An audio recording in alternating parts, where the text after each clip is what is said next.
platicando muy a gusto, no sé si debatiendo también, con el famosísimo autor argentino Agustín Laje. Él es licenciado en Ciencia Política por la Universidad Católica de Córdoba y tiene una maestría en Filosofía por la Universidad de Navarra. Es escritor, politólogo, intelectual y conferencista, y nos viene a platicar hasta México sobre su nuevo libro, Las batallas culturales. ¿Cómo estás, Agustín? ¿Qué tal, Marta? Muy bien, muchas gracias. Mira, aquí tengo ya tu libro, estoy muy feliz, lo comencé a leer, pero bueno, es un libro bastante grande que no he podido terminar, pero me gustaría empezar, Agustín. Sí. ¿Qué es una batalla cultural?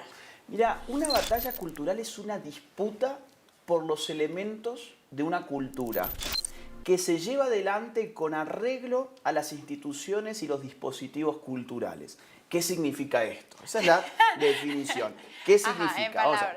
Claro, digamos, los elementos de una cultura son varios. Las normas, las costumbres, las creencias, las tradiciones, los modos del lenguaje, por ejemplo, los mitos, los ritos, etc. ¿Sí? Todo eso intangible conforma la cultura que impacta a la postre sobre nuestra conducta. Ya algo más voy a decir de eso.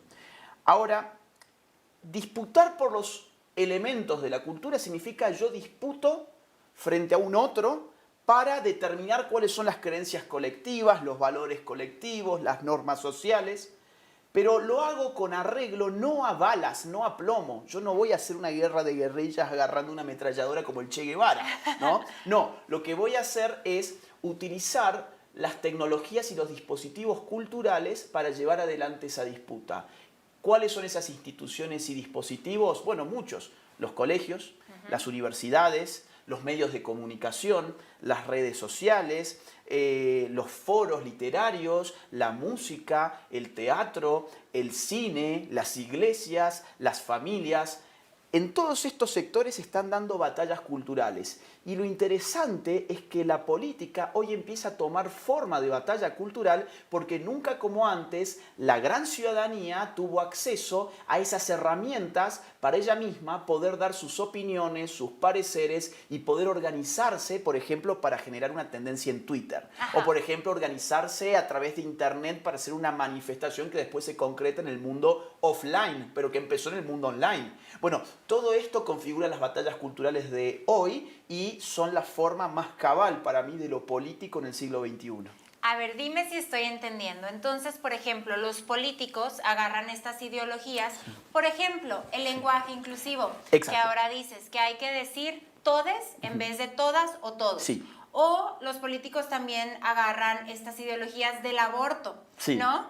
Que después se vuelve todo un tema. ¿A eso te refieres con que la cultura está adentrándose mucho a la política? Claro, o sea, vos fíjate, la política antes era sobre grandes asuntos públicos, ¿no? Ajá.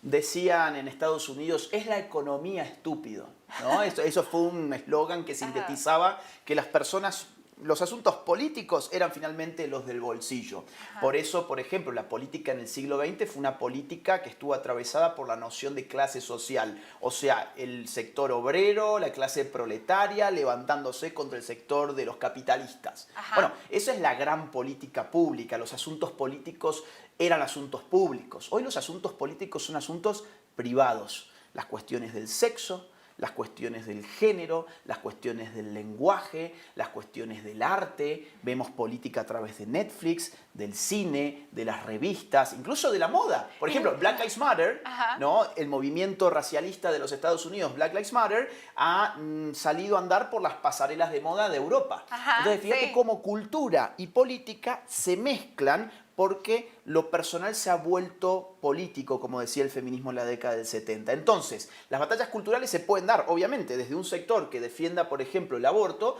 pero también se puede dar desde un sector que no está a favor del aborto. Las batallas culturales son independientes a las ideologías de cada quien. La batalla cultural es la forma de la disputa. Es una disputa que pone en el centro los elementos de la cultura y que los disputa a través de los sistemas de la cultura que mencionaba recién. Ok, Agustín, pero eso a mí me parece algo muy bueno, traer estos temas de conversación a lo político y como decías tú hace un rato, ahora todos podemos opinar a través de redes sociales. A mí me parece muy bueno que todos puedan expandir sus opiniones a través de redes sociales y que el celular no te sirva simplemente para sacarle una fotografía a tu plato de comida Ajá. o para hacer tu selfie en el baño, que atrás se ve el retrete, ¿no? Ajá. No, bueno, eso está bien, si les gusta hacerlo, háganlo, está bien. Ajá. Pero a mí lo que más me gusta de esa tecnología es que te permite compartirle al mundo lo que vos opinás. Eso me parece obviamente que es el polo democrático que tienen las redes sociales. Por eso yo no es que yo critico la batalla cultural, al contrario. Yo digo, acá hay que dar batallas culturales porque es la forma de la política hoy. Ajá. Lo que yo no coincido con vos es que sea bueno que la política tome los asuntos personales de los individuos, porque la política en última instancia siempre es una referencia al Estado. Okay. Es decir, cuando yo politizo un tema, ese tema termina siendo estatizado, porque el Estado es la organización política moderna por definición.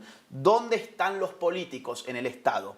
¿Qué temas toma el Estado? Los temas políticos. Por lo tanto, si yo politizo, por ejemplo, mi identidad de género, no va a faltar mucho tiempo para que una ley termine institucionalizando ciertas identidades de géneros, volviéndolos artefactos políticos. Eso a mi juicio es muy negativo porque termina politizando la totalidad de la vida y se difumina la frontera que separa lo público de lo privado. Los sistemas totalitarios se caracterizan precisamente por difuminar lo público de lo privado y mezclarlo absolutamente todo, y para mí eso es un problema al final de cuentas para la libertad.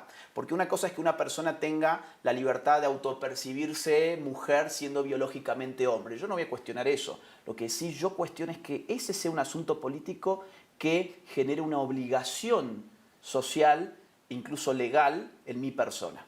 Ok, y nada más para ir cerrando en este tema, yo lo dejaría como pregunta. Sí. ¿No será acaso que estas personas, en este caso que mencionabas, están luchando por sus derechos y entonces una manera de respaldar sus derechos es a través justamente de lo político? Sus derechos ya están garantizados en Occidente. Es decir, en Occidente afortunadamente a nadie se lo va a asesinar por tener una autopercepción que está en discordancia con su realidad. Bueno, pero que sí sucede. Claro, pero si sucede el Estado mete preso al asesino. Pues, o debiera hacerlo. Debería. Ok, legal, Ajá. claro. A ver, esto se puede sacar del asunto del género y decir, bueno, en Occidente también es ilegal asesinar a una persona para robarle un celular. Pero lamentablemente ocurre y lamentablemente en muchos casos esa persona nunca termina presa. Las injusticias existen por doquier y no están atravesadas necesariamente por asuntos de género. Y más en América Latina. Más en América Latina. En Argentina te pueden acuchillar de atrás porque te vieron que estabas mandando un mensaje de texto y quieren tu celular. Ahora, en Occidente no es un problema real. ¿El derecho cuál es? Vamos a ver. El derecho es a que yo pueda autopercibirme como yo desee sin que otro me agreda a mí por eso. Pero yo no tengo el derecho de imponerle al resto mi autopercepción. Ahora, cuando se habla de los derechos reclamados al Estado, generalmente se habla de eso mismo. Te voy a poner un ejemplo. En algunos estados de los Estados Unidos, por ejemplo, en California y en Nueva York, ya hay multas dinerarias muy altas. En Nueva York son $125.000, en California son $250.000 para la persona que no utilice correctamente los pronombres de género. Por ejemplo, si yo me autopercibo Agustina en vez de Agustín, y vos en esta entrevista me tratás de él en vez de ella, y nosotros estamos en California, vos podés terminar con un problema enorme en el Estado teniendo que pagar hasta $250.000, lo cual para mí es terriblemente injusto, porque yo tengo todo el derecho del mundo de autopercibirme como Agustina, así como vos tenés todo el derecho del mundo de percibirme a mí conforme tu libertad de conciencia. Entonces, una pregunta. Sí. Si tú vienes aquí y eres hombre Sí. y yo te percibo como mujer porque es mi percepción, Sí. ¿no te lastimaría que yo te dijera Agustina?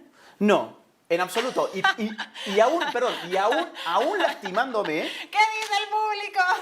aún lastimándome, sería ridículo que vos tengas que pagar $250.000 de multa porque heriste mis sentimientos. Herir los sentimientos de una persona no es un delito. Okay. O sea, vamos a poner, por caso, yo te percibo como un hombre y yo te hablo a vos de él. Bueno, vos me podés decir, mira, sos un maleducado, te vas de mi medio de comunicación, no me interesa tener un diálogo con vos, listo, se acabó. Okay. Pero sería ridículo que metamos al Estado para disputar una cuestión de sentimientos. Le estamos dando al Estado demasiado poder sobre los individuos, a mi juicio. Entiendo.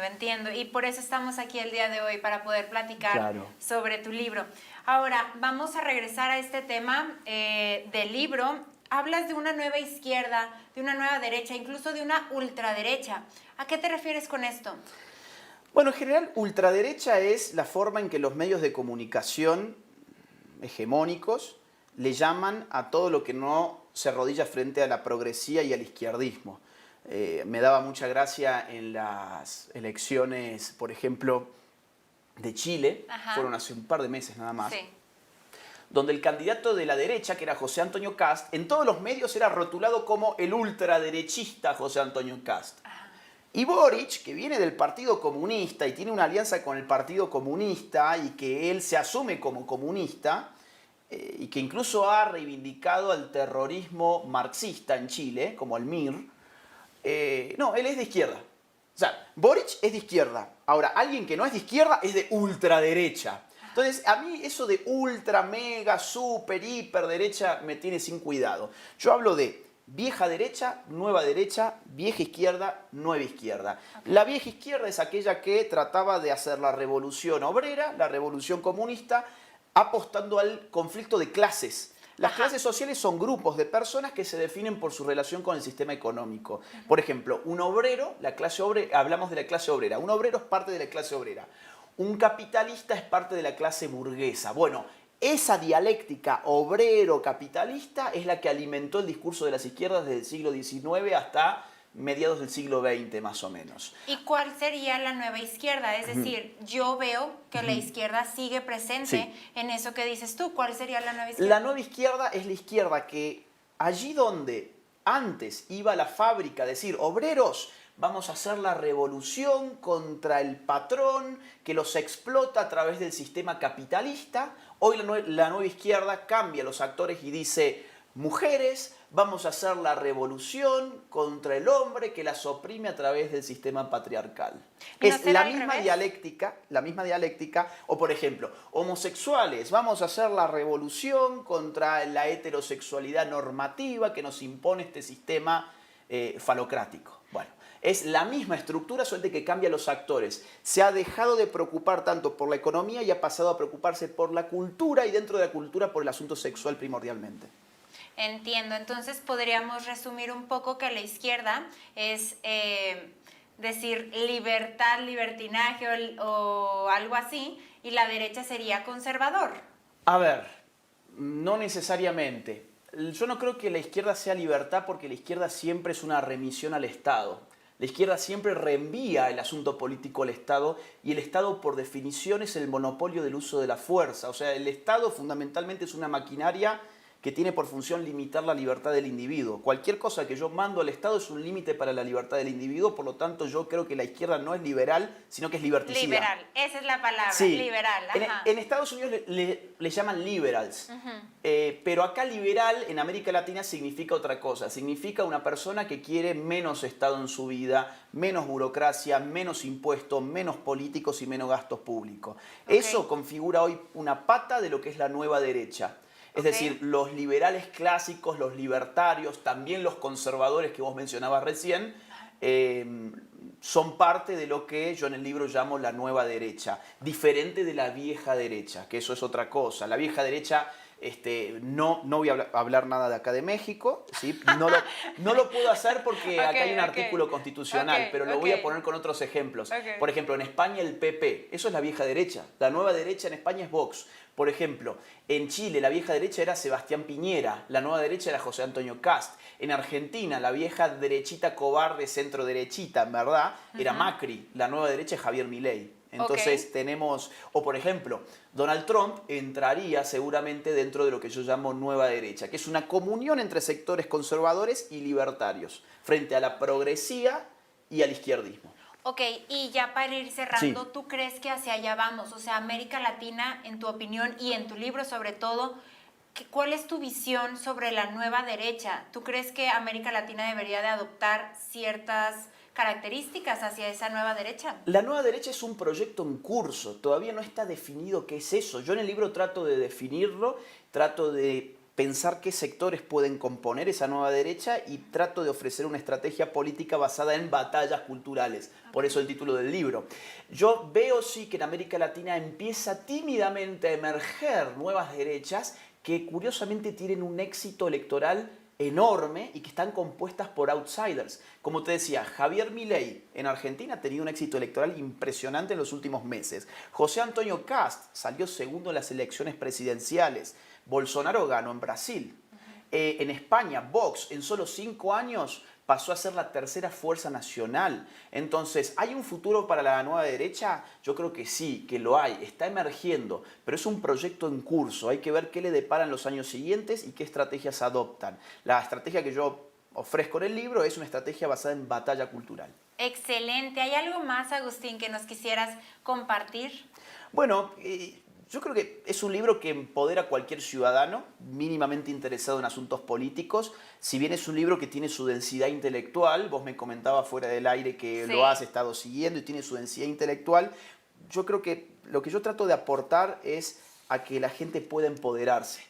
Y para empoderarse políticamente no basta leer libros de autoayuda, cositas así, manuscritos que parecen que tienen 5 páginas. No, esto es pesadito, es un Ajá. libro que tiene más de 500 páginas, pero yo les aseguro que esta lectura les va a, digamos, cultivar la parte política del espíritu y los va sobre todo a empoderar para poder dar sus batallas culturales en el siglo XXI. Excelente, Agustín. Pues ya te contaré qué opino de este libro al final de leerlo.